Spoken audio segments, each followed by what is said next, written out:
महाभारत भारत का गौरवशाली इतिहास। हम कथा सुनाते पांडव सकल महान की। यह महाभारत है पुण्य कथा श्री भगवान की। जम्बू दीपे भरतखंडे आर्यावर्ते भारतवर्षे एक नगरी है विख्यात हस्तिनापुर नाम की। यह जन्मभूमि है पांडव सकल महान की। यह महाभारत है पुण्य कथा श्री भगवान की। महाभारत भारत का गौरवशाली इतिहास। द्रोण पर्व अध्याय 13 से 14। अर्जुन का युधिष्ठिर को आश्वासन देना तथा युद्ध में द्रोणाचार्य का पराक्रम। संजय कहते हैं, राजन, जब द्रोणाचार्य ने कुछ अंतर रखकर राजा युधिष्ठिर को कैद करने की प्रतिज्ञा कर ली, तब आपके सैनिकों ने युधिष्ठिर के पकड़े जाने का उद्योग सुनकर जोर जोर से सिंहनाद करना और भुजाओं पर ताल ठोंकना आरंभ किया। भरत नंदन, उस समय धर्मराज युधिष्ठिर ने शीघ्र ही अपने विश्वसनीय गुप्तचरों द्वारा यथायोग्य सारी बातें पूर्ण रूप से जान ली कि द्रोणाचार्य क्या करना चाहते हैं। तब धर्मराज युधिष्ठिर ने अपने सब भाइयों को और दूसरे राजाओं को सब ओर से बुलवाकर धनंजय अर्जुन से कहा, पुरुष सिंह, आज द्रोण क्या करना चाहते हैं यह तुमने सुना ही होगा। अतः तुम ऐसी नीति बताओ जिससे उनकी इच्छा सफल न हो। शत्रुसूदन द्रोण ने कुछ अंतर रखकर प्रतिज्ञा की है। महाधनुर्धर अर्जुन, वह अंतर उन्होंने तुम्हीं पर डाल रखा है। अतः महाबाहो, आज तुम मेरे समीप रहकर ही युद्ध करो, जिससे दुर्योधन द्रोणाचार्य से अपने इस मनोरथ को पूर्ण न करा सके। अर्जुन बोले, राजन, जिस प्रकार मेरे लिए आचार्य का कभी वध न करना कर्तव्य है, उसी प्रकार किसी भी दशा में आपका परित्याग करना मुझे अभीष्ट नहीं है।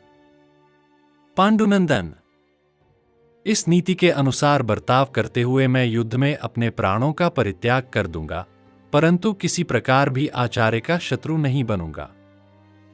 महाराज, यह धृतराष्ट्रपुत्र दुर्योधन जो आपको युद्ध में कैद करके सारा राज्य हथिया, वह इस जगत में अपने उस मनोरथ को किसी प्रकार पूर्ण नहीं कर सकता। नक्षत्रों सहित आकाश फट पड़े और पृथ्वी के टुकड़े टुकड़े हो जाए तो भी मेरे जीते जी द्रोणाचार्य आपको पकड़ नहीं सकते, यह ध्रुव सत्य है। राजेंद्र, यदि रणक्षेत्र में साक्षात वज्रधारी इंद्र अथवा भगवान विष्णु संपूर्ण देवताओं के साथ आकर दुर्योधन की सहायता करें, तो भी मेरे जीते जी वह आपको पकड़ नहीं सकेगा। अतः आपको संपूर्ण अस्त्र शस्त्रधारियों में श्रेष्ठ द्रोणाचार्य से भय नहीं करना चाहिए। महाराज, मैं अपनी दूसरी भी निश्चल प्रतिज्ञा आपको सुनाता हूं। मैंने कभी झूठ कहा हो, इसका स्मरण नहीं है। मेरी कहीं पराजय हुई हो, इसकी भी याद नहीं है, और मैंने प्रतिज्ञा करके उसे तनिक भी झूठी कर दिया हो, इसका भी मुझे स्मरण नहीं है। संजय कहते हैं, महाराज, तदंतर पांडवों के शिविर में शंख, भीरी, मृदंग और आनक आदि बाजे बजने लगे। महात्मा पांडवों का सिंहनाद सहसा प्रकट हुआ। धनुष की टंकार का भयंकर शब्द आकाश में गूंजने लगा। महातेजस्वी पांडुनंदन युधिष्ठिर की सेना में वह शंखध्वनि सुनकर आपकी सेनाओं में भी भांति भांति के बाजे बजने लगे। भारत, तदंतर आपकी और उनकी भी सेनाएं व्यूहबद्ध होकर धीरे धीरे युद्ध के लिए एक दूसरे के समीप आने लगीं। तदंतर कौरवों तथा पांडवों में और द्रोणाचार्य तथा धृष्टद्युम्न में रोमांचकारी भयंकर युद्ध होने लगा। योद्धा उस युद्ध में द्रोणाचार्य की सेना का विनाश करने के लिए बड़े यत्न के साथ चेष्टा करने लगे, परंतु सफल न हो सके, क्योंकि वह सेना आचार्य द्रोण के द्वारा भली भांति सुरक्षित थी। इसी प्रकार आपके पुत्र की सेना के उदार महारथी, जो प्रहार करने में कुशल थे, पांडव सेना को परास्त न कर सके, क्योंकि किरीटधारी अर्जुन उसकी रक्षा कर रहे थे। जैसे रात में सुंदर पुष्पों से सुशोभित 2 वन श्रेणियां प्रसुप्त, सिकुड़े हुए पत्तों से युक्त देखी जाती हैं, उसी प्रकार वे सुरक्षित हुई दोनों सेनाएं आमने सामने निश्चल भाव से खड़ी थीं। राजन, तदंतर सुवर्ण में रथ वाले द्रोणाचार्य सूर्य के समान प्रकाशमान आवरणयुक्त रथ के द्वारा आगे बढ़कर सेना के प्रमुख भाग में विचरने लगे। द्रोणाचार्य युद्ध स्थल में केवल रथ के द्वारा उद्यत होकर अकेले ही शीघ्रतापूर्वक अस्त्र शस्त्रों का प्रयोग कर रहे थे।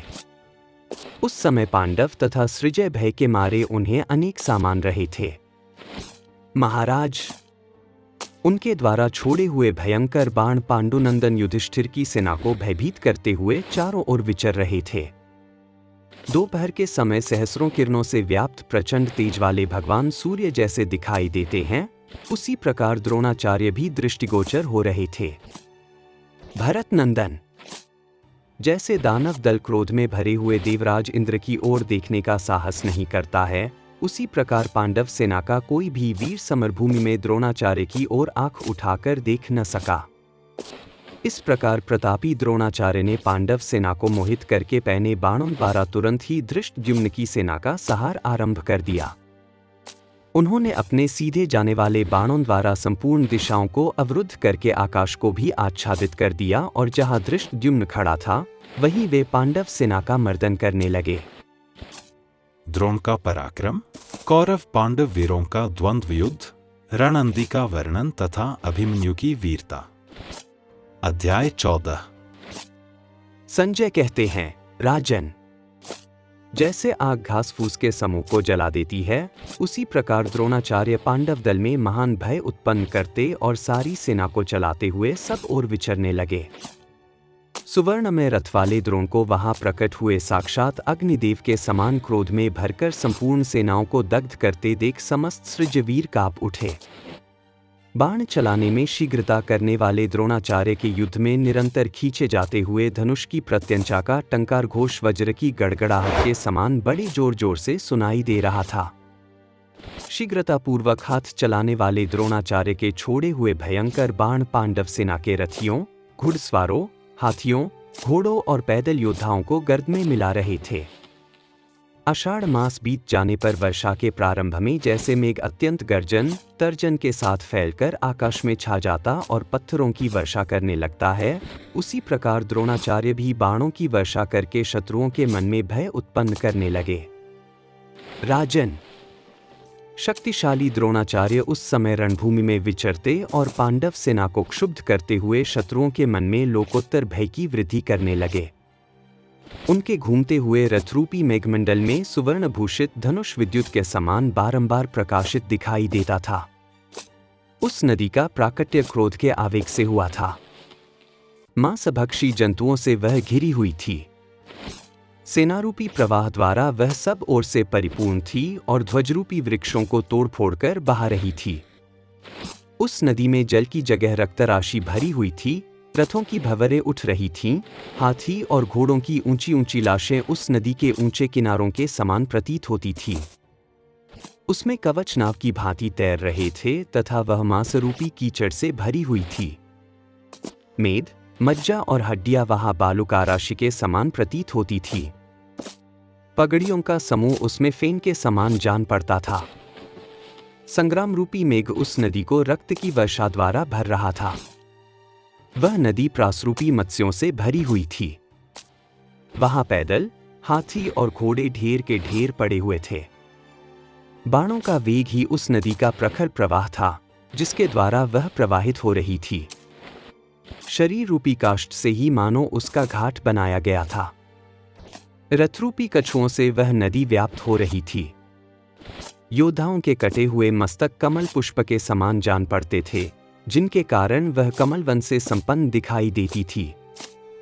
उसके भीतर असंख्य डूबती बहती तलवारों के कारण वह नदी मछलियों से भरी हुई सी जान पड़ती थी। रथ और हाथियों से यत्र तत्र घिरकर वह नदी गहरे कुंड के रूप में परिणत हो गई थी। वह भांति भांति के आभूषणों से विभूषित सी प्रतीत होती थी। सैकड़ों विशाल रथ उसके भीतर उठती हुई भंवरों के समान प्रतीत होते थे। वह धरती की धूल और तरंगमालाओं से व्याप्त हो रही थी। उस युद्ध स्थल में वह नदी महापराक्रमी वीरों के लिए सुगमता से पार करने योग्य और कायरों के लिए दुस्तर थी। उसके भीतर सैकड़ों लाशें पड़ी हुई थीं। गीध और कंक उस नदी का सेवन करते थे। वह सहस्रों महारथियों को यमराज के लोक में ले जा रही थी। उसके भीतर शूल सर्पों के समान व्याप्त हो रहे थे। विभिन्न प्राणी ही वहां चल पक्षी के रूप में निवास करते थे। कटे हुए क्षत्रिय समुदाय उसमें विचरने वाले बड़े बड़े हंसों के समान प्रतीत होते थे। वह नदी राजाओं के मुकुटरूपी जल पक्षियों से सेवित दिखाई देती थी। उसमें रथों के पहिए कछुओं के समान, गदाएं नाकों के समान और बाण छोटी छोटी मछलियों के समान भरे हुए थे। बगलों, गीधों और गीदड़ों के भयानक समुदाय उसके तट पर निवास करते थे। नृपश्रेष्ठ, बलवान द्रोणाचार्य के द्वारा रणभूमि में मारे गए सैकड़ों प्राणियों को वह पितृलोक में पहुंचा रही थी। उसके भीतर सैकड़ों लाशें बह रही थीं। केश सेवार तथा घासों के समान प्रतीत होते थे। राजन, इस प्रकार द्रोणाचार्य ने वहां खून की नदी बहाई थी जो कायरों का भय बढ़ाने वाली थी। उस समय समस्त सेनाओं को अपने गर्जन तर्जन से डराते हुए महारथी द्रोणाचार्य पर युधिष्ठिर आदि योद्धा सब ओर से टूट पड़े। उन आक्रमण करने वाले पांडव वीरों को आपके सुदृढ़ पराक्रमी सैनिकों ने सब ओर से रोक दिया। उस समय दोनों दलों में रोमांचकारी युद्ध होने लगा। सैकड़ों मायाओं को जानने वाले शकुनी ने सहदेव पर धावा किया और उनके सारथी, ध्वज एवं रथ सहित उन्हें अपने पैने बाणों से घायल कर दिया। तब माद्री कुमार सहदेव ने अधिक कुपित न होकर शकुनी के ध्वज, धनुष, सारथी और घोड़ों को अपने बाणों द्वारा छिन्न भिन्न करके 60 बाणों से सुबलपुत्र शकुनी को भी बींध डाला। यह देख सुबलपुत्र शकुनी गदा हाथ में लेकर उस श्रेष्ठ रथ से कूद पड़ा। राजन, उसने अपनी गदा द्वारा सहदेव के रथ से उनके सारथी को मार गिराया। महाराज, उस समय वे दोनों महाबली शूरवीर रथहीन हो गदा हाथ में लेकर रणक्षेत्र में खेलसा करने लगे, मानो शिखर वाले दो पर्वत परस्पर टकरा रहे हों। द्रोणाचार्य ने पांचाल राज द्रुपद को 10 शीघ्रगामी बाणों से बींध डाला। फिर द्रुपद ने भी बहुत से बाणों द्वारा उन्हें घायल कर दिया। तब द्रोण ने भी और अधिक सहायकों द्वारा द्रुपद को क्षतविक्षत कर दिया। वीर भीमसेन 20 तीखे बाणों द्वारा विविंशति को घायल करके भी उन्हें विचलित न कर सके। यह एक अद्भुत सी बात हुई। महाराज, फिर विविंशति ने भी सहसा आक्रमण करके भीमसेन के घोड़े, ध्वज और धनुष काट डाले। यह देख सारी सेनाओं ने उसकी भूरी भूरी प्रशंसा की। वीर भीमसेन युद्ध में शत्रु के इस पराक्रम को न सह सके। उन्होंने अपनी गदा द्वारा उसके समस्त सुशिक्षित घोड़ों को मार डाला। राजन, घोड़ों के मारे जाने पर महाबली विविंशति ढाल और तलवार लिए रथ से कूद पड़ा और जैसे एक मतवाला हाथी दूसरे मदोन्मत्त गजराज पर आक्रमण करता है, उसी प्रकार उसने भीमसेन पर चढ़ाई की। वीर राजा शल्य ने अपने प्यारे भांजे नकुल को हंसकर लाड लड़ाते और कुपित करते हुए से अनेक बाणों द्वारा बींध डाला। तब प्रतापी नकुल ने उस युद्ध स्थल में शल्य के घोड़ों, छत्र, ध्वज, सारथी और धनुष को काट गिराया और विजयी होकर अपना शंख बजाया। धृष्टकेतु ने कृपाचार्य के चलाए हुए अनेक बाणों को काटकर उन्हें 70 बाणों से घायल कर दिया और 3 बाणों द्वारा उनके चिन्ह स्वरूप ध्वज को भी काट गिराया। तब ब्राह्मण कृपाचार्य ने भारी बाण वर्षा के द्वारा अमर्षशील धृष्टकेतु को युद्ध में आगे बढ़ने से रोका और घायल कर दिया। सात्यकी ने मुस्कराते हुए से एक नाराज द्वारा कृतवर्मा की छाती में चोट की और पुनः अन्य 70 बाणों द्वारा उसे क्षतविक्षत कर दिया। तब भोजवंशी कृतवर्मा ने तुरंत ही 77 पैने बाणों द्वारा सात्यकी को बींध डाला, तथापि वह उन्हें विचलित न कर सका। जैसे तेज चलने वाली वायु पर्वत को नहीं हिला पाती है। दूसरी ओर सेनापति धृष्टद्युम्न ने त्रिगर्तराज सुशर्मा को उसके मर्मस्थानों में अत्यंत चोट पहुंचाई। यह देख सुशर्मा ने भी तोमर द्वारा धृष्टद्युम्न के गले की हंसली पर प्रहार किया। समरभूमि में महापराक्रमी मत्स्यदेशीय वीरों के साथ विराट ने विकर्तन पुत्र कर्ण को रोका। वह अद्भुत सी बात थी। वहां सूत पुत्र कर्ण का भयंकर पुरुषार्थ प्रकट हुआ। उसने झुकी हुई गांठ वाले बाणों द्वारा उनकी समस्त सेना की प्रगति रोक दी। महाराज, तदंतर राजा द्रुपद स्वयं जाकर भगदत्त से भिड़ गए। महाराज, फिर उन दोनों में विचित्र सा युद्ध होने लगा। पुरुष श्रेष्ठ भगदत्त ने झुकी हुई गांठ वाले बाणों से राजा द्रुपद को उनके सारथी, रथ और ध्वज सहित बींध डाला। यह देख द्रुपद ने कुपित हो शीघ्र ही झुकी हुई गांठ वाले बाण के द्वारा महारथी भगदत्त की छाती में प्रहार किया। भूरिश्रवा और शिखंडी ये दोनों संसार के श्रेष्ठ योद्धा और अस्त्र विद्या के विशेषज्ञ थे। उन दोनों ने संपूर्ण भूतों को त्रास देने वाला युद्ध किया। राजन, पराक्रमी भूरिश्रवा ने रणक्षेत्र में द्रुपद पुत्र महारथी शिखंडी को सहायक समूहों की भारी वर्षा करके आच्छादित कर दिया। प्रजानाथ, भरत नंदन, तब क्रोध में भरे हुए शिखंडी ने 90 बाण मारकर सोमदत्त कुमार भूरिश्रवा को कंपित कर दिया। भयंकर कर्म करने वाले राक्षस घटोत्कच और अलम्बुश ये दोनों एक दूसरे को जीतने की इच्छा से अत्यंत अद्भुत युद्ध करने लगे। वे घमंड में भरे हुए निशाचर सैकड़ों मायाओं की सृष्टि करते और माया द्वारा ही एक दूसरे को परास्त करना चाहते थे। वे लोगों को अत्यंत आश्चर्य में डालते हुए अदृश्य भाव से विचर रहे थे। चिकितान अनुविंद के साथ अत्यंत भयंकर युद्ध करने लगे, मानो देवासुर संग्राम में महाबली बल और इंद्र लड़ रहे हों। राजन, जैसे पूर्व काल में भगवान विष्णु हिरण्याक्ष के साथ युद्ध करते थे, उसी प्रकार उस रणक्षेत्र में लक्ष्मण क्षत्रदेव के साथ भारी संग्राम कर रहा था। राजन, तदंतर विधिपूर्वक सजाए हुए चंचल घोड़ों वाले रथ पर आरूढ़ हो गर्जना करते हुए राजा पौरव ने सुभद्रा कुमार अभिमन्यु पर आक्रमण किया। तब शत्रुओं का दमन और युद्ध की अभिलाषा करने वाले महाबली अभिमन्यु भी तुरंत सामने आया और उनके साथ महान युद्ध करने लगा। पौरव ने सुभद्रा कुमार पर बाण समूहों की वर्षा प्रारंभ कर दी। यह देख अर्जुन पुत्र अभिमन्यु ने उनके ध्वज, छत्र और धनुष को काटकर धरती पर गिरा दिया। फिर अन्य 7 शीघ्रगामी बाणों द्वारा पौरव को घायल करके अभिमन्यु ने 5 बाणों से उनके घोड़ों और सारथी को भी क्षत-विक्षत कर दिया। तत्पश्चात अपनी सेना का हर्ष बढ़ाते और बारंबार सिंह के समान गर्जना करते हुए अर्जुन कुमार अभिमन्यु ने तुरंत ही एक ऐसा बाण हाथ में लिया जो राजा पौरव का अंत कर डालने में समर्थ था। उस भयानक दिखाई देने वाले सायक को धनुष पर चढ़ाया हुआ जान कृतवर्मा ने 2 बाणों द्वारा अभिमन्यु के सायक सहित धनुष को काट डाला। तब शत्रुवीरों का सहार करने वाले सुभद्रा कुमार ने उस कटे हुए धनुष को फेंककर चमचमाती हुई तलवार खींच ली और ढाल हाथ में ले ली। उसने अपनी शक्ति का परिचय देते हुए सुशिक्षित हाथों वाले पुरुष की भांति अनेक ताराओं के चिन्हों से युक्त ढाल के साथ अपनी तलवार को घुमाते और अनेक पैंतरे दिखाते हुए रणभूमि में विचरना आरंभ किया। राजन, उस समय नीचे घुमाने, ऊपर घुमाने, अगल बगल में चारों ओर घुमाने और फिर ऊपर उठाने की क्रियाएं इतनी तेजी से हो रही थीं कि ढाल और तलवार में कोई अंतर ही नहीं दिखाई देता था। तब अभिमन्यु सहसा गर्जता हुआ उछलकर पौरव के रथ के ईशादंड पर चढ़ गया। फिर उसने पौरव की चुटिया पकड़ ली।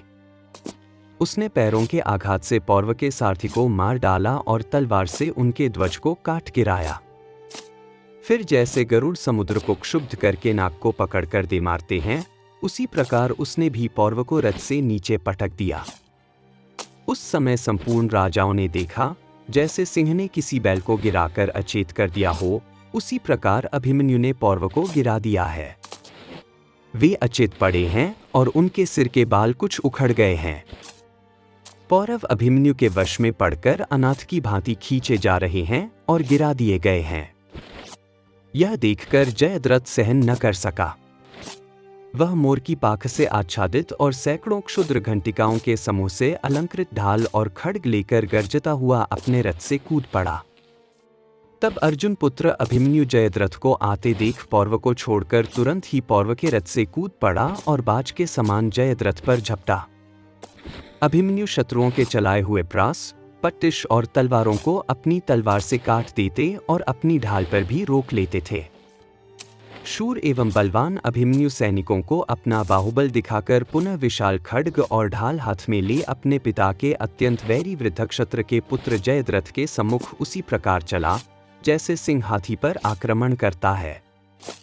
वे दोनों खड्ग, दंत और नख का आयुध के रूप में उपयोग करते थे और बाघ तथा सिंहों के समान एक दूसरे से भिड़कर बड़े हर्ष और उत्साह के साथ परस्पर प्रहार कर रहे ढाल और तलवार के संपात, प्रहार, अविघात, बदले के लिए प्रहार और निपात, ऊपर नीचे तलवार चलाने की कला में उन दोनों पुरुष सिंह अभिमन्यु और जयद्रथ में किसी को कोई अंतर नहीं दिखाई देता था। खड्ग का प्रहार, खड्ग संचालन के शब्द, अन्यान्य शस्त्रों के प्रदर्शन तथा बाहर भीतर की चोटें करने में उन दोनों वीरों की समान योग्यता दिखाई देती थी। वे दोनों महामंसवी वीर बाहर और भीतर चोट करने के उत्तम पैंतरे बदलते हुए पंखयुक्त दो पर्वतों के समान दृष्टिगोचर हो रहे थे। उस चमकीली ढाल पर सोने का पत्र जड़ा हुआ था। उसके ऊपर जयद्रथ ने जब बलपूर्वक प्रहार किया तब उससे टकराकर उसका वह विशाल खड्ग टूट गया।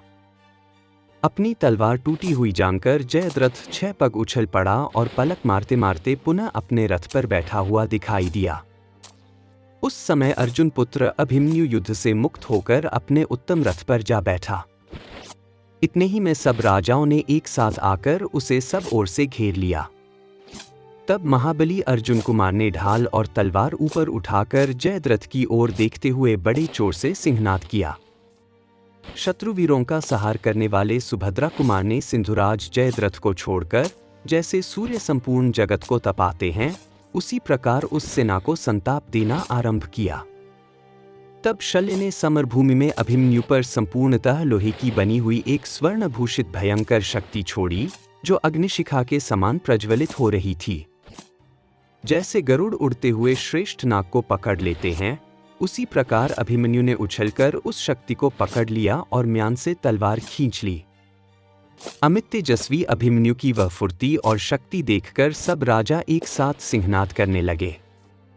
उस समय शत्रुवीरों का सहार करने वाले सुभद्रा कुमार ने वैदुर्यमणि की बनी हुई तीखी धार वाली उसी शक्ति को अपने बाहुबल से शल्य पर चला दिया। केंचुल से छूटकर निकले हुए सर्प के समान प्रतीत होने वाली उस शक्ति ने शल्य के रथ पर पहुंचकर उनके सारथी को मार डाला और उसे रथ से नीचे गिरा दिया। यह देखकर विराट, द्रुपद, धृष्टकेतु, युधिष्ठिर, सात्यकी, के राजकुमार, भीमसेन, धृष्टद्युम्न, शिखंडी, नकुल, सहदेव तथा द्रौपदी के 5 पुत्र साधु साधु बहुत अच्छा कहकर कोलाहल करने लगे। उस समय युद्ध भूमि में पीठ न दिखाने वाले सुभद्रा कुमार अभिमन्यु का हर्ष बढ़ाते हुए नाना प्रकार के बाण संचालन जनित शब्द और महान सिंहनाद प्रकट होने लगे। महाराज, उस समय आपके पुत्र शत्रु की विजय की सूचना देने वाले उस सिंहनाद को नहीं सह सके। वे सबके सब सहसा सब ओर से अभिमन्यु पर पहने बाणों की वर्षा करने लगे, मानो मेघ पर्वत पर जल की धाराएं बरसा रहे हों। अपने सारथी को मारा गया देख कौरवों का प्रिय करने की इच्छा वाले शत्रुसूदन शल्य ने कुपित होकर सुभद्रा कुमार पर पुनः आक्रमण किया। इस प्रकार श्री महाभारत द्रोण पर्व के अंतर्गत द्रोणाभिषेक पर्व में अभिमन्यु का पराक्रम विषयक 14वां अध्याय पूरा हुआ। महाभारत भारत का गौरवशाली इतिहास। हम कथा सुनाते पांडव सकल महान की, यह महाभारत है पुण्य कथा श्री भगवान की।